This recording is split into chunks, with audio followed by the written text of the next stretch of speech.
के सीधा पहुंचा द्वारका। सोए सोए आंखें खुली तो देखो बड़ी बड़ी उठो बड़े बड़े महल में कहाँ आ गया भैया, कौन सी जगह है, मैं कहाँ चला आया।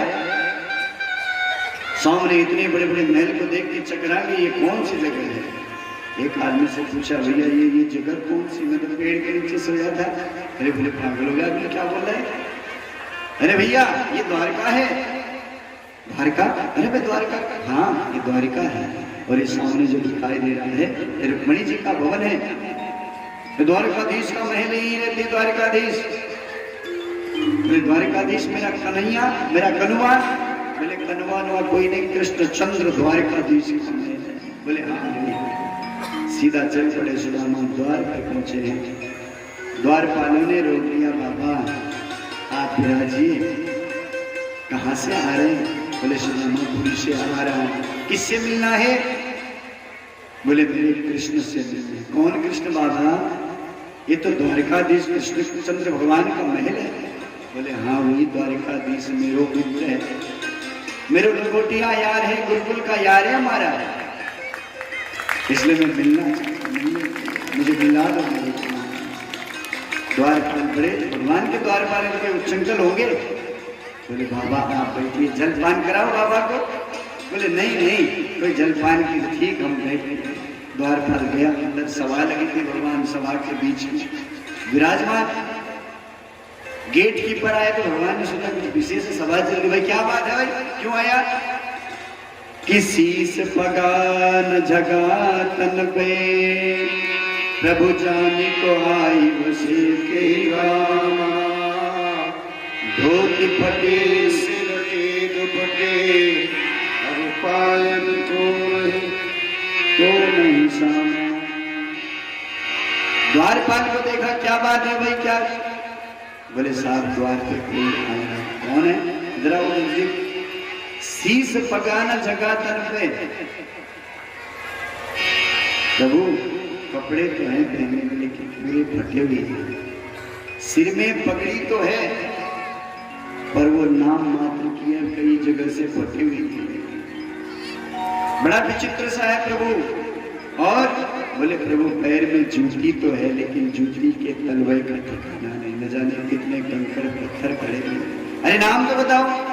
कि बताओ तो पुनो नाम सुदामा, बतावत अपन नाम सुदामा। प्रभु वो प्रणाम सुदामा बताता है, बस इतना सुना, सुदामा मेरा सुदामा आया है। ऐसे बैठे थे भगवान सिंहासन पे, जो उछले भगवान अपने सिंहासन से, ये उत्तरी वस्त्र कहीं गिरा, मोर पर कहीं गिरा भगवान का। रुक्मणी आंखें पड़े, ऐसे कौन सा आदमी है भैया। दौड़ पड़े हैं भगवान द्वार की ओर, मेरा सुदामा मेरा सुदामा मेरा सुदामा मेरा कृष्ण दौड़ रहा है। सुदामा ने भी हाथ फैला दिए, भगवान ने सुदामा को अपने हाथ से लगा दिया। अब भक्त भी रोए और भगवान भी रोए, दोनों रोए, और भगवान अंक से लगा लिया। सुदामा तो ठीक से तो है ना। अरे इतने दिन के बाद बोले करना ही इधर ही सब कुछ पूछेगा, मैं थक गया। अरे हाँ हाँ मैं तो भूल गया, कितने समय के बाद मेरा चल चल अंदर चल। अपना हाथ तो सारी रानियां पटरानियां, आज तक ऐसो कोई भैया मित्र आयो ना।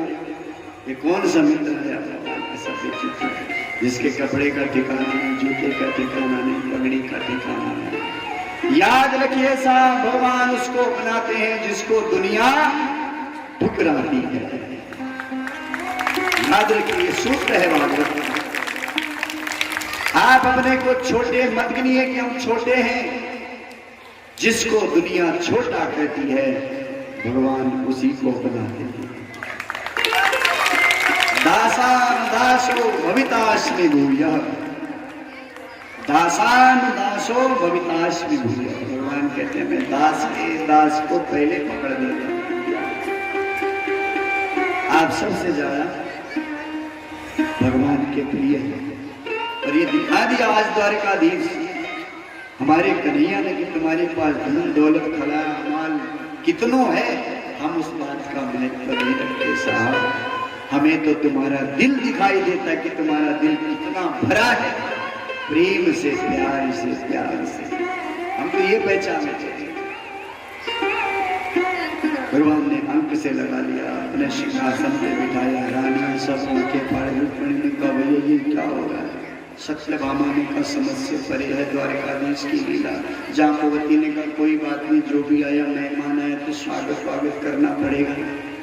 भगवान ने कहा देखती जाओ, अरे हमारा मित्र है और संत है, पैर लगो इनके, चरण छो, देखती जाओ, चलो बराबर चरण दो, एक लगे चरण दो। बोले कन्हैया भैया ये कौन है? इतनी सारी आती जा रही जाती जा रही, लाइनें खत्म नहीं होती, ये कौन है? बोले सुदामा ये हमारी पत्नियां हैं। अरे कन्हैया तुमने शादी कर ली? बोले हाँ। कौन सी पत्नी है इनमें से? बोले सभी पत्नियां हैं। इतनी सारी? बोले हाँ। अरे कन्हैया तुमने ब्याह कर लियो, हमको खबर तक नहीं दी। अरे निमंत्रण पत्र तो भेजता। बोले सुदामा जी निमंत्रण पत्र बनाने का मौका मिलता तो भेजते ना। पहली शादी हुई वो भी भगा के लाए, दूसरी शादी हुई जंगल गए थे उन्होंने थमा दी, तीसरी शादी की वो एक्सीडेंटल हो गई क्योंकि गोली चली, उधर हो गई। घूमने गए यमुना किनारे तो यमुना रानी चले, शाम को पकड़ चलो। कहाँ पत्र लिखने का मौका मिला दोस्त? ये तो सब अचानक में सब शादियां हो गई, फिर कोई बात नहीं, आप और करेंगे तो फिर बुला लेंगे, आप बैठो आराम से। सुदामा को बिठाया, रुक्मिणी से कहा देवी जी देख क्या रही है? संत के चरण पखारने चाहिए। संत सदगुरु ज्ञानी महात्मा तपस्वी योगी ब्राह्मण आपके द्वार पे आता तो चरण पखारिए और चरण को वंदन करिए, उसके चरणों में बहुत कुछ है। सुदामा बैठे हैं द्वारकाधीश के आसन पर और द्वारकाधीश पैरों में बैठे हैं। यह है भक्त की महिमा। आप भक्त बनेंगे तो भगवान आपके दास बन जाएंगे, भगवान आपके दास बन जाएंगे। नीचे बैठे हैं और परात नीचे रखिए। भगवान ने कहा सुदामा भैया ज्योति तो थोड़ा निकाल दे, हम पैर धोएंगे।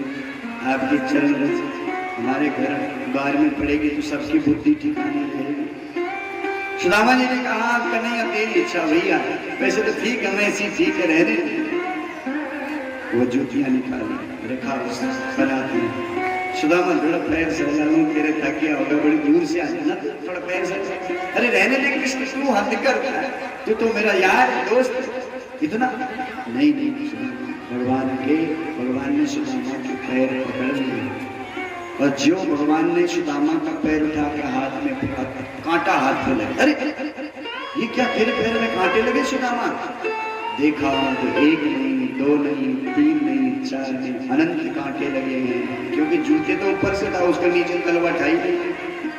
ऐसा अभाव था जीवन कि ऐसे विहाल विहाइन सो पग कंटक जाल गड़े पुनि जोए। आय महादुख पाए सका तुम, आय इते न किते दिन खोए। भगवान ने देखा इसके पैरों में इतने कंकड़, इतना अभाव उसके जीवन में। सुदामा की दशा को देख करके द्वारकाधीश रो पड़ा है और इतना रोया कि रुक्मिणी का पानी का कलश तो जब आए अपने आंसू से भगवान ने सुदामा के चरणों को धो दिया, चरणों को धो दिया। भगवान इतना रोए हैं। अरे तुम्हारे जीवन में दुख आता है, तुम रोते हो, तुम भगवान के लिए रोओगे तो भगवान तुम्हारे लिए रोने लगेगा। रो के तो देखो एक बार। आज भक्त के कष्ट को देख करके द्वारकाधीश के इतने अश्रु बहे हैं कि सुदामा की चरण ऐसी। रुक्मिणी जी ने कहा कलश लाए हैं जी, बोले डालो, आग लाई तो डालो। जल डाला और भगवान ने चरण पखारे, सुदामा के पैर साफ किए, जलपान कराया। सुदामा जी आप थके होंगे, स्नान ध्यान करिए, तब तक ये सब जो है प्रसादी बनाएंगे और भोग पाइए। सुदामा ने कहा ठीक है कृष्ण, कहाँ जाना है? नहाने धोने बाहर जाए कि अंदर जाए? बोले अंदर चलो। अंदर लेके गए, बोले इधर नहाना है अच्छे से। गांव का आदमी कोई शहर में जब जाता है और गांव में रहा होगा हमेशा तो उसको थोड़ा विचित्र तो लगता है। अब तो गांव में सारी सुविधाएं जो शहर की वो यहाँ हो, लेकिन पहले की जो बात थी उसने कभी इस तरह की चीजें नहीं देखा, वो चकरा जाता है, ये क्या चीज है, कैसा है, पूछता है। और देश के जो लोग हैं ना, बड़े पढ़े लिखे जो समझदार लोग होते हैं, अपने को ज्यादा स्मार्ट समझते हैं। देख कहां से आ गया गंवार बुद्धा, अपने को ज्यादा होशियार समझते हैं लोग, ज्यादा समझदार समझते हैं कि हम पढ़े लिखे, भी तो दिखाना है कि हम पढ़े लिखे। पर तेरी पढ़ाई लिखाई किसी काम की नहीं रहे, अपने श्रेष्ठों का आदर करना तूने सीखा नहीं, ऐसी पढ़ाई तुझे नरक लेके जाएगी। ये पढ़ाई तुझे नरक ले जाएगी। सुदामा जी ने स्नान किया, भगवान द्वारकाधीश ने जो कपड़े खुद पहनते वही पहना, पहनो सुदामा, वस्त्र पहन। बातें होंगी, लेकिन सुदामा जी अपने घर से पोटली उटली जो लाए थे ना, अपने कपड़ों के साथ छिपा दिए। भगवान ने कहा सुदामा जी आपके जो वस्त्र है उनको धो लिया जाए, उनको धो के प्रेस। सुदामा जी हाँ मैं देता हूँ, पोटली तो वही रखी है, कहीं घुस जाए तो पोटली ले लेंगे। और आज यहाँ का जब ऐश्वर्य देखा सुदामा ने, इतनी बड़ा द्वारकाधीश, इतनी धन संपत्ति जिसके पास, उसके पास मैंने 4 मुट्ठी मांगे हुए चूड़ों की क्या कीमत होगी, ये सोच के सुदामा उस पोटली को छुपा रहा। बगलिया दबा दिया सुदामा जी ने, अपने बगल में दबा दिया। हाँ कृष्ण ये वस्त्र दे दिए। फिर बैठ के बात होने लगी। बोले सुदामा जी भैया, अरे शादी वादी की? बोले हाँ, तेरी भाभी का नाम सुशीला है और तुमने शादी की, बुलाया नहीं, मेरे को कहते हो कि बुलाया, तुमने क्यों नहीं बुलाया? तो सुदामा बोले जैसा तेरा हुआ ऐसे बाबा जी ने हमारी भी जल्दी में शादी, गुरुकुल से आए, बोले तुम लेट कर लिए शादी को हमारे देश। तो बोले भाभी ने कुछ तो दिया होगा, लाओ क्या दिया भाभी ने?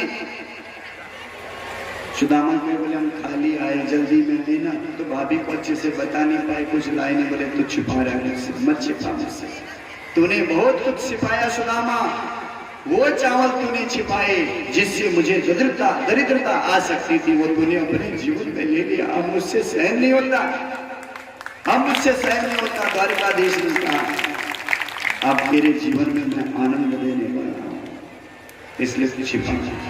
बताने क्या दिया क्या दिया? बोले कुछ नहीं दिया, देख ली पोटली। भगवान ज्यों झपटने गई, दबाए तो भाग गई, ज्यों फटे चावल नीचे गिरे, उससे पहले द्वारकाधीश ने दोनों हाथ नीचे से सारे चिवड़े चावल अपने हाथ में एक मुट्ठी खाई, दूसरी मुट्ठी भी खा दी।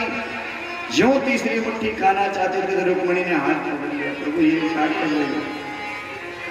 भागवत के अंदर एक ही मुट्ठी का वर्णन आता है, भागवत के अंदर एक ही मुट्ठी लिखा है, एक ही में भगवान का 10 मुट्ठी खाएगा। पर अब जगत में ऐसी कथा चल रही तो कई लोगों के दिमाग में फिर खुरापात चलती रही, एक ही मुट्ठी क्यों कह दिया तुमने?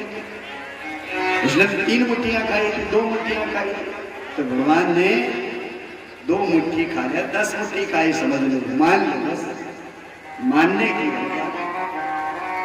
भगवान ने 1 मुट्ठी खाई। दूसरे रुक्मिणी ने हाथ पकड़ लिया, हाथ पकड़ा तो भगवान ने कहा हद करती है, अरे पत्नी है तो इसका मतलब तो कुछ भी करे, क्यों पकड़ लिया मेरा हाथ? संत का प्रसाद मुझे खाने दे, तेरे क्या जाता?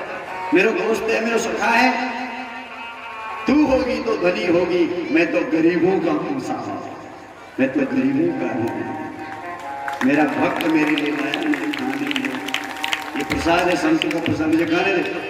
रुक्मिणी ने कहा स्वामी जी हम ये तो समझाना चाहते हैं, आपने 1 मुट्ठी खाई तो इसको सर्वस्व दे दिया, अब क्या चाहिए? स्वर्ग तक की इसको सब चीजें दे दी, 2 मुट्ठी खाते खाते, और तीसरी मुट्ठी खाओगे तो हमको भी दासी बना के भेजोगे वहां, इतना ही बचा हुआ है बस, कुछ अपने लिए भी रखो। भगवान ने कहा मैं अपने भक्त के लिए सब कुछ दे सकता हूँ। भीष्म का चरित्र आपने सुना, प्रतिज्ञा थी हम अस्त्र शस्त्र नहीं उठाएंगे, पर भीष्म ने कहा हम भी तुम्हारे भक्त हैं, हम तुमको अस्त्र शस्त्र उठा के मानेंगे। और युद्ध के मैदान में इतने भयंकर अस्त्र शस्त्र चलाए, अर्जुन के ऊपर घबरा गया, अर्जुन रथ को विध्वंस कर दिया, भगवान चक्र उठा के जो मारने के लिए तैयार, भीष्म ने सब अस्त्र शस्त्र क्या हो गया? डर गया। बोले डरे नहीं, डरे तो तुम हो, शर्त तुम्हारी थी मैंने तो तोड़ दी। भगवान ने कहा अपने भक्त की शर्त की रक्षा के लिए मैं अपनी शर्त तोड़ देता हूं, मेरे भक्त का मान नहीं करना चाहिए, मेरा मान कर मुझे उस चीज की चिंता नहीं। आज सुदामा के ऊपर भगवान ने अनंत कृपा कर दी है, अनंत कृपा की। सामने कुछ भी नहीं दिया। सुदामा ने कहा हम जा रहे हैं भैया, कन्हैया हमारे बच्चे लोग याद कर रहे हैं। बोले हाँ हाँ चले जाओ। एक बार ने कहा कि रुक जाओ, एक बार भी नहीं रुके। और सुदामा जी जब चले हैं तो जाते जाते भगवान ने कहा अरे सुदामा भाई जो कपड़े तुमने पहने मेरे हैं, तुम्हारे कपड़े प्रेस करके पहन लो। सुदामा जी वस्त्र पहनने लगे और जब चलने लगे कुछ दूर निकले तो कन्हैया ने कहा अरे सुदामा, अरे एक बात तो बोलना भूल ही गया, क्या हो गया? बोले जो जूती तेरे पैर में ये मेरी वाली, तेरी वाली है। सुदामा की आंखों में आंसू आ गए और रोते रोते सोच रहे हैं कि अधनोयम धनम प्राप्य माद्यं लुच्चरणमस्मि इति कारुणिको नूनं धनम में दूरिना ददा। सुदामा सोच रहे मेरा द्वारकाधीश कितना बड़ा कृपालु, अब मैं निर्धन हूं और मुझे इसलिए धन नहीं दिया क्योंकि अगर मुझे धन देंगे तो धन के मद में मैं कहीं भगवान को न भूल जाऊंगा, इसलिए मुझे दिया नहीं। ये भक्त का भाव है, देखो कि मुझे इसलिए नहीं दिया कि मुझे लोभ होगा, मैं भगवान को भूल जाऊंगा।